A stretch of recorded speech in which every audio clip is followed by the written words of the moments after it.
Hello everyone, welcome to Dave and Jay's Power Bomb. Today's July 1st, 2020, and it was just Fyter Fest. That's right, guys, and they started red hot off the gate. They had MJF and Wardlow in tag team action against Jurassic Express, and that was Jungle Boy and Luchasaurus. And that was a pretty crazy match, I thought, right off the gate, too. MJF comes out right at the beginning and says, "We're in a ratings war here, people." Yeah, and that's why they put MJF first, right. Man. That's because right. You want to know why? Better than us, Dave. Still to be determined. And that is not a war going on behind us. It is Canada Day. Guess where we're at right now. And that was a great match. Power Cage. That's right. Or AKA the local road hockey. It's ours now. We took it over, man. They know not to come here. Eventually, I'm going to be jumping night. off from the top and like double axe handling Dave or something. It's going to be awesome. Oh boy.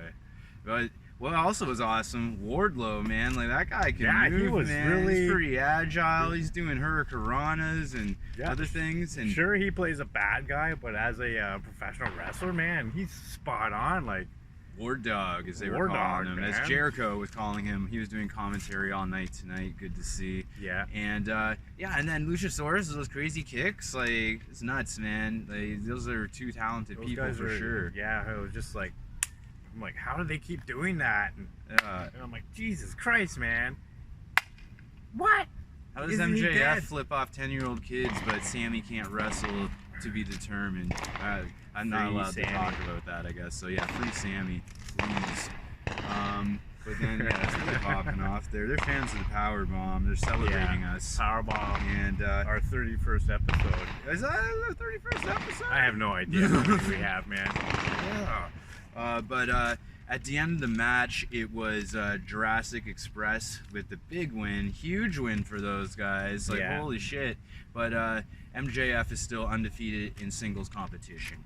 So then our next match, this was a real big match of the night. We had women's champion defending her title, Hikaru Shida, versus a favorite of Jay and I's, Penelope Ford.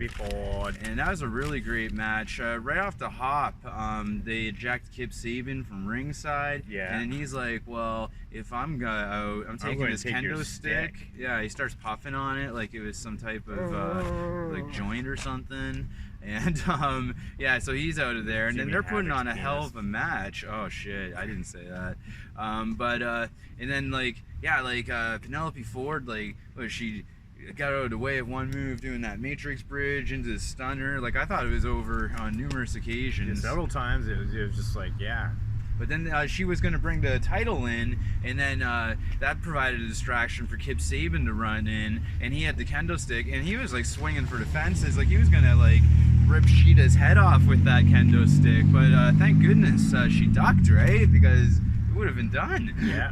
And so then she ducked, and I think she was able to nail Kip with it or something. He took the beats, and then he rolled out. He was out. And then, who retained the title? Oh, geez, I just gave it away there. Well, we were going to end this segment anyways. Shida retained her title with a bunch of knees to the head. Knees to the head, over and over, Falcon Arrow, another knee to the head. And was it just like one Falcon Arrow, or was it two? She tried for one, and Penelope started kicking out of all this crazy stuff, right? She was showing endurance. And then, wow. Oh, wow. Just keep going, man. Pretty. Okay, so then we had, this is a big match tonight. This could have been the main event. Jake Hager with Catalina. That is his wife's name, people. Catalina Hager. The cat. And versus Cody with Arn Anderson. And Cody, as we all know, is our TNT champion. And this is a TNT championship match. Psycho. He is. He's the American sociopath. And I admire his story and struggle. And AEW wouldn't be here without Cody.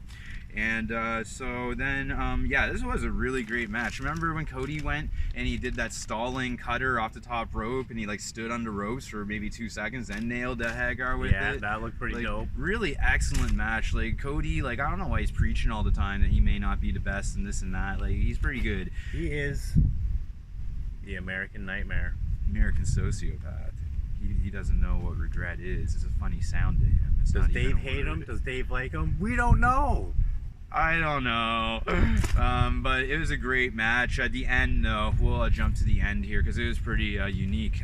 So Hager has Cody locked into this kind of like chokeout maneuver, right? Like he's making him go to sleep. Like Cody's on his last legs, right? But then out of desperation, Cody's able to float over. Do I got this right? Float over to a pin? Yeah, he floats over to a pin, but Hager thinks that Cody's tapping while he's like floating over to the pin or whatever. So it's 1, 2, 3. He releases Cody. He's like, "Hey guys, new champion, Catalina, I love you." But it was Cody with passed out. Cody was passed out. He was cradled and. I'll pull my arm up. There we go. Yeah, Arn Anderson was cradling Cody ever so gingerly in his arms while Cody was taking a nap.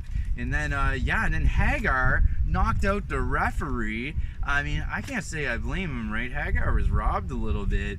And wake up. There'll be no fines. There'll be no fines. There's going to be some fines.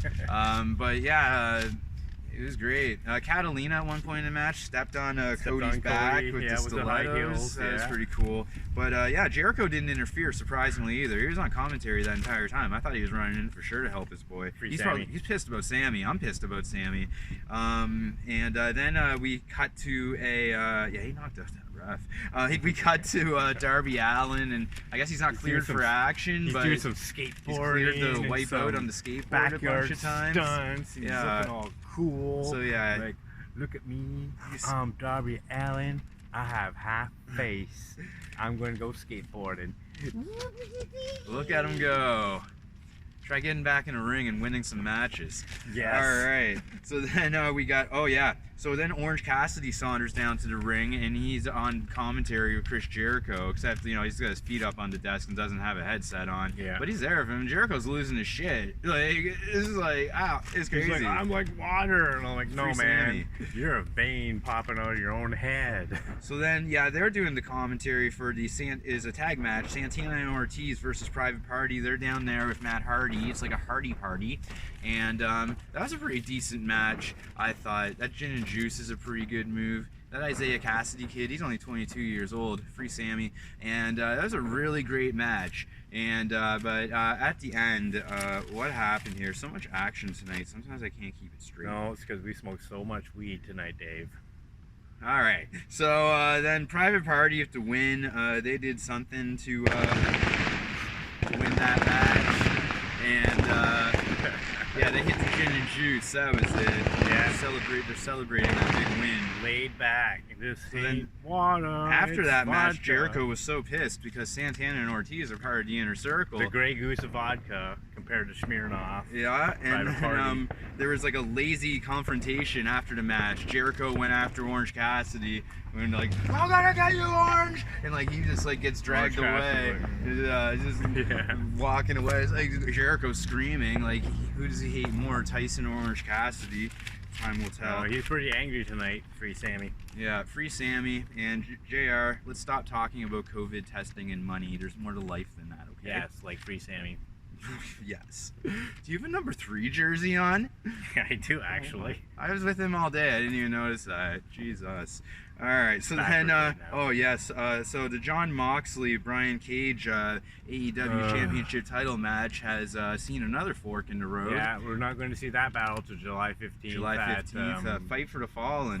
It's almost like they made a whole new pay-per-view just to cover up this one little COVID blunder because Moxley can't make it because his wife caught COVID from other company. So yeah, draw your own conclusions. There's none to be drawn. I just said it. So then Tazz and Brian Cage come out and they're talking a bunch of shit, justifiably so. And the Moxley, will he show up on July 15th? I don't know. We'll find out who the cameraman is because somebody fucked up for the best friends.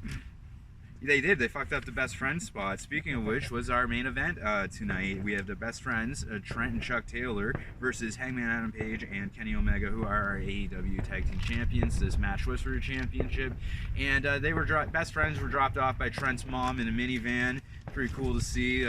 family and what have you. Yeah. And then it's a nice change from everybody driving in their badass trucks. Yeah, their old trucks. And you know, Trent's mom just told the boys, you know, have fun, get a kiss. Yeah. You know, it was pretty awesome. And then yeah, they were going up against those boys, and that was a great match. Like Chuck Taylor, that guy really impressed me. You got that one move, that scoop sit down pile driver. It's like he's kind of doing a reverse body slam on the guy, but then he just drops down, drops the guy on his head. It's pretty cool.